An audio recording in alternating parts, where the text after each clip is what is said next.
ஜாதகம் பார்க்க வரும்போது சில பேருக்கு என்ன சொல்லுவாங்கன்னா, கன்னி தெய்வம் தான் உங்கள் குடும்பத்தை காப்பாற்றுதுன்னு சொல்லுவாங்க.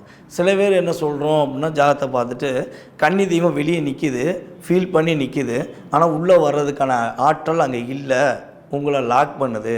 ஸோ நீங்கள் அந்த கன்னி தெய்வத்தை வழிபாடு செய்யுங்க அப்படிங்க.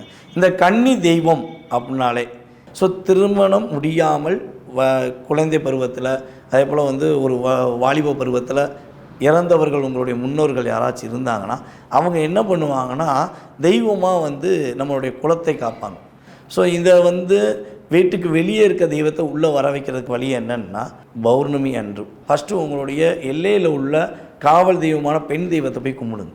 அங்கே போய் அந்த அம்மனுக்கு பட்டு புடவை எடுத்து கொடுத்து அந்த அம்மனை மனசார வேண்டி, நீங்களும் எனக்கு அருள் புரியணும், எங்கள் வீட்டுக்கு வெளியே இருந்து எங்களை பாதுகாக்கிறதுக்காக எங்களை தன்னை அர்ப்பணித்து எங்களை காப்பாற்ற இருக்கும் எங்கள் கன்னி தெய்வத்தை எங்கள் வீட்டுக்கு வர்றதுக்கான அனுமதி எங்களுக்கு கொடுங்க அப்படின்னு சொல்லி நீங்கள் மனசார வேண்டி வழிபாடு செஞ்சுட்டு திரும்ப இங்கே நீங்கள் அந்த தெய்வத்துக்கு ஒரு அடுத்த பௌர்ணமி அப்போ வச்சு கும்பிட்டீங்கன்னா உறுதியாக உங்களை காக்க ரெடியாக இருக்கும் கன்னி தெய்வம் உங்கள் கனவுல பேசும்.